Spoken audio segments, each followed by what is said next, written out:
Hello friends, आज की video में आपके सामने लेके आई हूँ राजस्थान की प्राचीन सभ्यताओं के बहुत ज़्यादा वेरी वेरी मोस्ट क्वेश्चन जो कि हर परीक्षाओं में रिपीट होते हैं। चाहे वो परीक्षा आपकी कितनी भी, आप पीछे कितने भी पेपर उठा के देख लीजिए, 5 साल के 10 साल के सारे क्वेश्चन आपको उनमें ज़रूर मिलेंगे। और ये क्वेश्चन आपकी आगामी परीक्षा के लिए भी बहुत बहुत ज़्यादा मोस्ट है। तो प्लीज़ आप इन क्वेश्चनों को देखिए कि आपकी तैयारी किस लेवल की है, और कमेंट करके बताना कि इतने में से कितने क्वेश्चन आपने सही किए और कितने आपके गलत हुए। प्राचीन ग्रंथ में बैराट का उल्लेख मिलता है रामायण, अर्थशास्त्र, महाभारत या पुराण में। तो देखिए, बैराट का उल्लेख किस प्राचीन ग्रंथ में मिलता है? महाभारत में।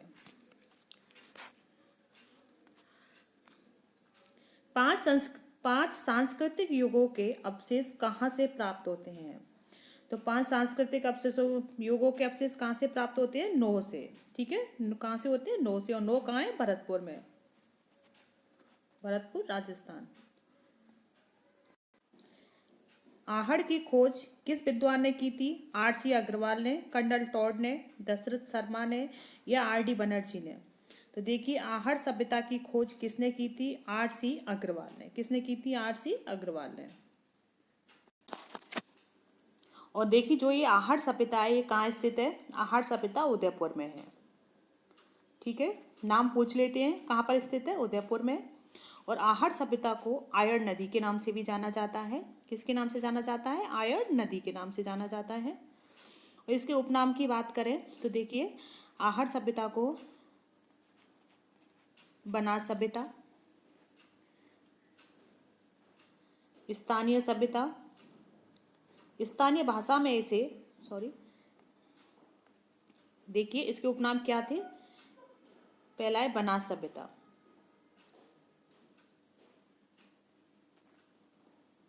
स्थानीय भाषा में इसे धूलकोट,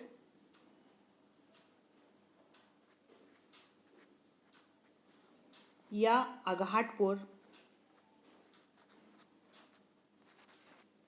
घा है ना, अघाटपुर समस्या, वो अघाटपुर सभ्यता के नाम से भी जानते हैं। ठीक है, आहड़ सभ्यता को कौन कौन से उपनाम से जानते हैं?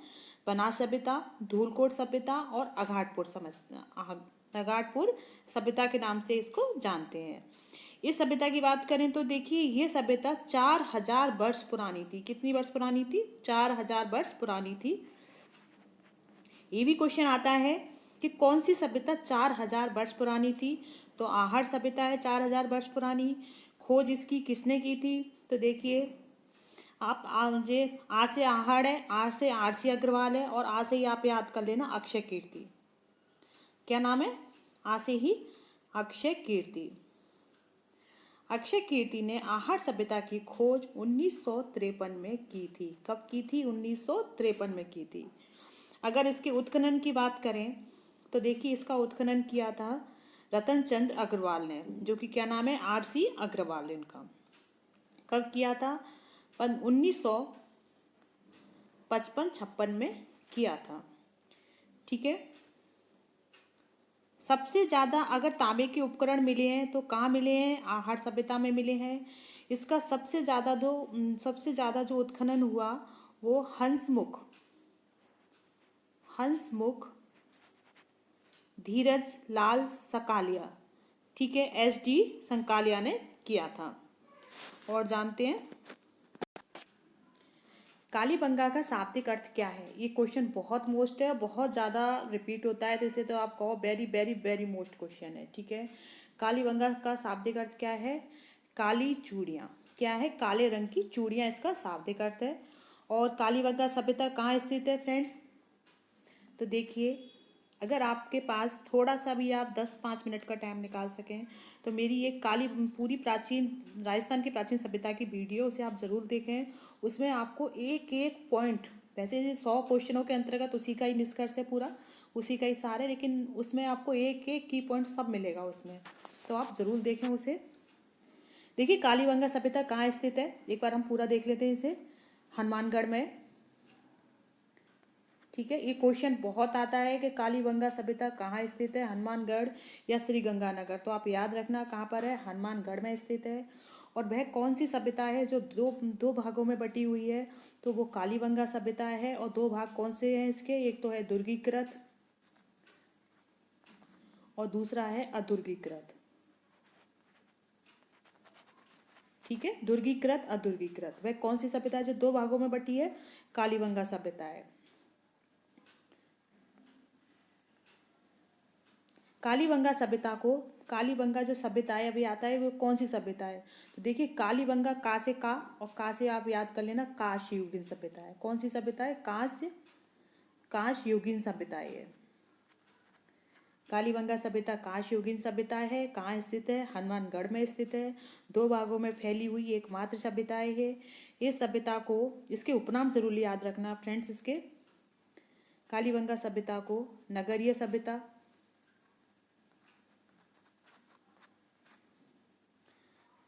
आग ऐतिहासिक सभ्यता, आग ऐतिहासिक सभ्यता के नाम से जाना जाता है इसे। 5 हड़प्पा के नाम से जाना जाता है। प्राक हड़प्पा के नाम से भी जाना जाता है इसे। और पूर्व हड़प्पा के नाम से भी इस सभ्यता को जाना जाता है। ठीक है, इनके उपनाम आप जरूर जरूर याद रखना। और सिंधु घाटी साम्राज्य की ये तीसरी राजधानी थी। डॉक्टर जो दशरथ शर्मा थे उन्होंने इसे सिंधु घाटी साम्राज्य की तीसरी राजधानी किसे कहा है? कालीबंगा सभ्यता को कहा है। ठीक है, खोज किसने की थी इसकी? अमलानंद घोष ने की थी। खोज किसने की थी? अमलानंद। ठीक है, अमलानंद घोष ने इसकी खोज की थी। कब की थी? सन 1952 में की थी। कब की थी? 1952 में की थी। ठीक है, आगे देखते हैं। बीजक डोगरी पर सर्वप्रथम अशोक ने शिलालेखों को किसने और कब खोजा था? ठीक है, क्या कह रहे हैं कि बीजक डोगरी पर सबसे पहले अशोक के जो शिलालेख थे उसको किसने और कब खोजा था? तो देखिए सबसे पहले कैप्टन बर्ट ने खोजा था। और कब खोजा था? 1837 में। ठीक है, किसने खोजा था? 1837 में कैप्टन बर्ट ने खोजा था। और देखिए बीजक डोगरी ये कहाँ पर स्थित है? ये बैराट सभ्यता है। ये बैराट सभ्यता है यहाँ पर। ठीक है ना, बैराट सभ्यता जो कि कौन सी नदी पर स्थित है? ये बाणगंगा नदी पर स्थित है। कौन सी नदी पर है? बाणगंगा नदी पर स्थित है ये। सिवी जनपद सिक्के राजस्थान के किस शहर से प्राप्त हुए हैं? सिवी जनपद सिक्के कहाँ से प्राप्त हुए? नगर, नगरी, जोधपुरा या तिलवाड़ा? कहाँ से प्राप्त हुए हैं ये? तो देखिए सिवी जनपद के जो सिक्के हैं वो नगरी से प्राप्त हुए थे। कहाँ से प्राप्त हुए थे? नगरी। आहड़ सभ्यता के लोग किस खाद्य से अच्छी तरह से परिचित थे? ज्वार, मक्का, बाजरा या चावल? तो देखिए आहड़ सभ्यता के जो लोग थे वो कौन सी खाद्य सामग्री से अच्छी तरह परिचित थे? चावल से। ठीक है, किससे थे? चावल से। देखिए आहड़ सभ्यता के जो लोग थे वो चावल से तो परिचित थे। ठीक है, लेकिन चांदी से अपरिचित थे। किसे थे? चांदी से वो बिल्कुल अपरिचित थे उस समय। तो आप याद रखना, परिचित किससे थे? चावल से। और चांदी से बिल्कुल अपरिचित थे। आहड़ सभ्यता में एक अनाज रखने की मिट्टी की कोटी होती थी, उसे क्या बोलते हैं? गोरे कोटे। ठीक है, अगर एक क्वेश्चन आ जाए कि गोरे या कोटे क्या है तो आप आहड़ सभ्यता में जो अनाज रखने की जो मिट्टी की कोटरी होती थी उसे बोलते थे गोरे और कोटे। तांबा गलाने की भट्टी कहाँ से मिली थी? तो देखिए आहड़ सभ्यता से। ठीक है, तांबा गलाने की भट्टियां, तांबा गलाने की भट्टी कहाँ से प्राप्त हुई थी? आहड़ सभ्यता से हुई थी। मिट्टी के जो वृषभ बैल की आकृति वाले जो मिट्टी के बैल प्राप्त हुए थे वो कहाँ से प्राप्त हुए थे? आहड़ सभ्यता से प्राप्त हुए थे। ठीक है, आहड़ सभ्यता को ताम्र नगरी के नाम से जाना जाता है। क्यों जाना जाता है? क्योंकि सबसे ज्यादा तांबे के उपकरण कहाँ से प्राप्त हुए थे? आहड़ सभ्यता से। नेक्स्ट देखते हैं, गणेश्वर सभ्यता का संबंध किस नदी से है? तो देखिए गणेश्वर सभ्यता का संबंध कांतली नदी से है। कौन सी नदी से? कांतली नदी से है। अगर फ्रेंड्स ये आता है कि गणेश्वर सभ्यता कहाँ स्थित है, तो देखिए सीकर में है। कहाँ पर है? सीकर में। सीकर में भी कहाँ पर है? नीम का थाना में स्थित है। ठीक है।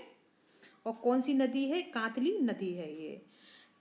गणेश्वर सभ्यता को पूर्व हड़प्पा कालीन सभ्यता सभ्यता कहा जाता है। ठीक है।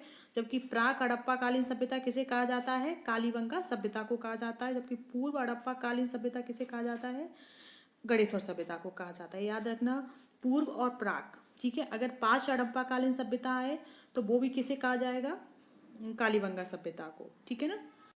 और गणेश्वर सभ्यता को ताम्रयुगीन सभ्यता या ताम्र सभ्यता की जननी कहा जाता है। ताम्रयुगीन सभ्यता किसे कहा जाता है? गणेश्वर सभ्यता को कहा जाता है। और इसकी खोज किसने की थी? देखिए गणेश्वर सभ्यता की खोज सन 1972 ईस्वी में रतनचंद R.C. अग्रवाल ने की थी। किसने की थी? R.C. अग्रवाल ने की थी। तांबे के मछली पकड़ने के कांटे कहाँ से प्राप्त हुए थे? गणेश्वर सभ्यता से प्राप्त हुए थे। ठीक है। एक बार फिर देख लेते हैं। गणेश्वर सभ्यता कहाँ स्थित है? सीकर के नीमका थाना में स्थित है। कौन सी नदी पर है? कांतली नदी पर स्थित है। और पूर्व हड़प्पा कालीन सभ्यता के नाम से किसे जाना जाता है? गणेश्वर सभ्यता को जाना जाता है। जबकि प्राक और पाश्य हड़प्पा कालीन सभ्यता के नाम से कालीबंगा को जाना जाता है। ठीक है। कहाँ के अवशेष से यह पता चलता है कि विश्व विख्यात सैंधव सभ्यता का राजस्थान में विकास हुआ था? कहाँ के अवशेष से पता चलता है? कालीबंगा, पीलीबंगा, कालीबंगा, रगमहल, पीलीबंगा, उपयुक्त सभी। तो देखिए उपयुक्त सभी, इन तीनों ही सभ्यताओं से पता चलता है कि सैंधव सभ्यता का राजस्थान में विकास हुआ था। Professor S.D. संकालिया के निर्देशन में जिस सभ्यता स्थल का उत्खनन हुआ था वह कौन सा है? कालीबंगा, बैराट, गणेश्वर या आहड़। तो देखिए किसके इनका उत्खनन किसके उसमें हुआ था? आहड़ सभ्यता के में। ठीक है। जिसके सभ्यता स्थल में हुआ था? आहड़ सभ्यता में हुआ था। सबसे ज्यादा उत्खनन कार्य S.D. संकालिया के निर्देशन में हुए थे। अगर ये कहा जाए कि उत्खनन की इसकी खोज किसने की थी, तो जैसे अभी आपको बताया था अक्षय कीर्ति व्यास ने। इनके नाम तो आपके इन्हीं सब नाम है ना, आपको इन्हीं क्वेश्चनों में याद हो जाएंगे, आपके बार बार रिपीट होंगे, तो यही आपको ऐसे रट जाएंगे कि आप भूलोगे ही नहीं। ठीक है ना। आहड़ सभ्यता की खोज की बात करें किसने की थी? अक्षय कीर्ति व्यास ने की थी। सबसे ज्यादा उत्खनन किसने किया था? S.D. संकालिया ने किया था। ठीक है। और अगर उत्खनन की बात करें तो वो रतनचंद अग्रवाल R.C. अग्रवाल ने किया था। ताम्रवती नगरी के रूप में जाना जाता है? आहड़ सभ्यता, गणेश्वर, आहड़, बैराट या बागौर। तो देखिए आप है ना इनमें कंफ्यूज मत होना आहड़ और गणेश्वर सभ्यता में, क्योंकि ताम्रवती नगरी के रूप में किसे जाना जाता है? आहड़ सभ्यता को जाना जाता है। ठीक है। जबकि ताम्रयुगीन सभ्यता के नाम से किसे जाना जाता है? ताम्रयुगीन सभ्यता के नाम से किसे जाना जाता है? गणेश्वर सभ्यता को जाना जाता है। और ताम्र सभ्यता की जननी,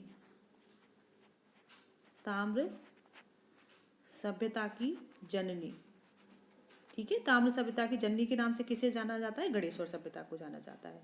तो आप ये चीज याद रखना कि ताम्रवती नगरी के रूप में किसे जाना जाता है? आहड़ सभ्यता को। और ताम्रयुगीन सभ्यता और ताम्र सभ्यता जननी किसे कहा जाता है? गणेश्वर सभ्यता को कहा जाता है। ठीक है। कालीबंगा सभ्यता के लोग किस लिपि का प्रयोग करते थे? पाली, सैंधव, खरोष्टी या प्राकृतिक। तो देखिए कालीबंगा सभ्यता के जो लोग थे वो सैंधव लिपि का प्रयोग करते थे। कौन सी लिपि का प्रयोग करते थे? सैंधव का।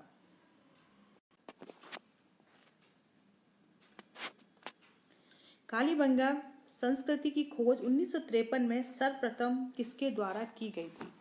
किसके द्वारा की गई थी? अमलानंद घोष के द्वारा। ठीक है। कालीबंगा सभ्यता की खोज किसने की थी? अमलानंद घोष ने की थी। कब की थी? इसकी डेट देखिए, कभी 1952 और 53 में, कुछ ने 1952 बताई है, कुछ ने 1953 है। ठीक है। इसलिए इसकी तिथि को कभी भी नहीं पूछा जाता है, क्योंकि जिसमें पहले से ही डाउट हो ऐसे क्वेश्चन को RPSC अपने उसमें पुट ऑफ नहीं करती। तो आप डेट को लेके कंफ्यूज मत होना, क्योंकि कुछ किताबों में 52 बताइए, कुछ में 53 बताइए। ठीक है, बस आप इतना याद कीजिए कि किसने की थी, अमलानंद घोष ने की थी। वैसे सबसे जो सटीक बताइए वो 1952 ही बताइए इसकी।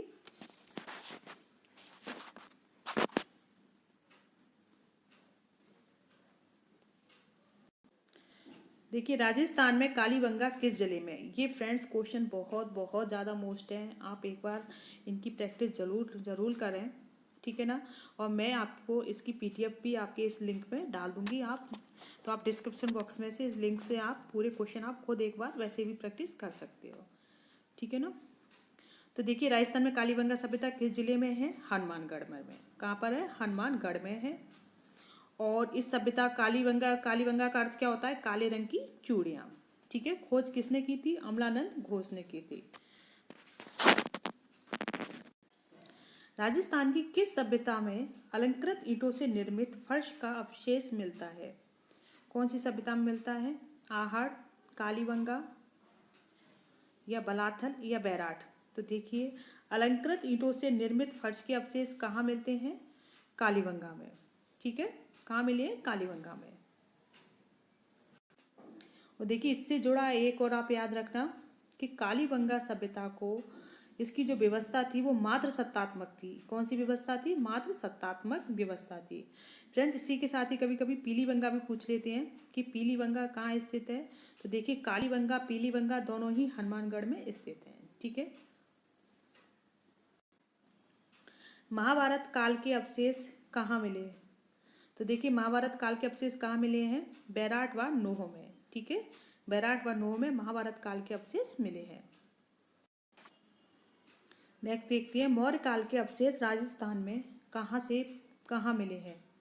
देखिए, मौर्य काल के अवशेष राजस्थान में कहाँ मिले हैं? बैराट व करसवा गांव, जालौर जिले के भीनमाल में, नलियासर में या नोह में?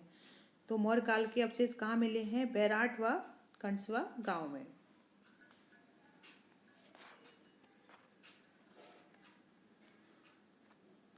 राजस्थान में शंख लिपि के प्रमाण बहुतायत में किस स्थान पर मिले हैं? शंख लिपि के प्रमाण सबसे ज़्यादा कहाँ मिले हैं? दिलवाड़ा, रड़कपुर, विराटनगर या नगरी? तो कहाँ पर मिले हुए हैं? विराटनगर में।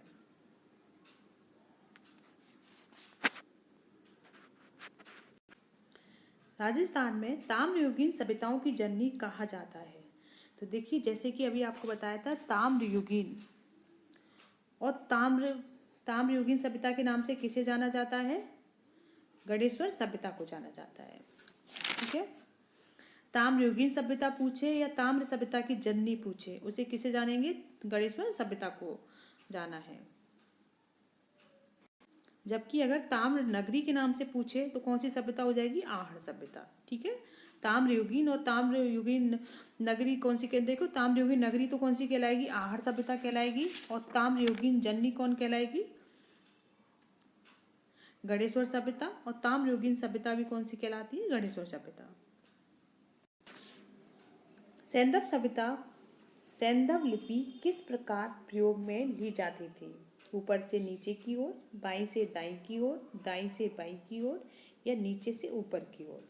तो देखिए, जो सैंधव लिपि थी वो दाईं से बाईं ओर की ओर प्रयोग में ली जाती थी। ठीक है, दाईं से बाईं ओर।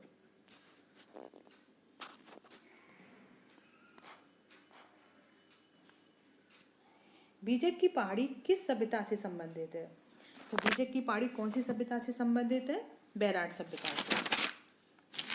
ठीक है, कौन सी सभ्यता से संबंधित है? देखिए, बीजक की पहाड़ी बैराट सभ्यता से संबंधित है। और बैराट सभ्यता जिसका प्राचीन नाम क्या है? विराटनगर के नाम से जाना जाता है उसे। कहाँ पर है बैराट सभ्यता? जयपुर में है। खोज किसने की थी? तो देखिए, जो बैराट सभ्यता है इसकी खोज किसने की थी? दयानंद साहनी ने की थी। किसने की थी? दयाराम साहनी ने की थी। दयाराम साहनी ने इसकी खोज की थी। ठीक है, कब की थी? 1962 से 63 में इसकी खोज की थी।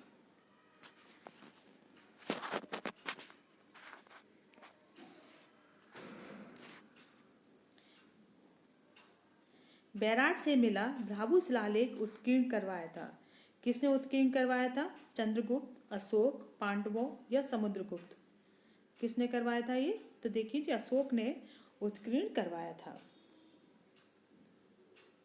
नेक्स्ट क्वेश्चन है, स्वीडन देश के पुरातत्वविद हन्ना रेड के निर्देशन में किस सभ्यता का उत्खनन हुआ था? रंगमहल, नोह, बैराट या कालीबंगा? कौन सी सभ्यता का हुआ था? तो रंगमहल सभ्यता का उत्खनन किसके निर्देशन में हुआ था? हन्ना रेड के निर्देशन में हुआ था। और फ्रेंड्स, जो रंगमहल सभ्यता है, रंगमहल सभ्यता, पीलीबंगा सभ्यता, ठीक है, और कालीबंगा सभ्यता, ये तीनों ही सभ्यता कहाँ स्थित है? हनुमानगढ़ में। ये आप याद रखना, कहाँ पर है? हनुमानगढ़ में स्थित है। रंगमहल सभ्यता, पीलीबंगा सभ्यता, कालीबंगा सभ्यता, तीनों ही कहाँ पर स्थित है? हनुमानगढ़ में। जो ये रंगमहल सभ्यता का हन्ना रेड के निर्देशन में उत्खनन हुआ था, यहीं से गुरु शिष्य की मूर्ति भी प्राप्त हुई थी।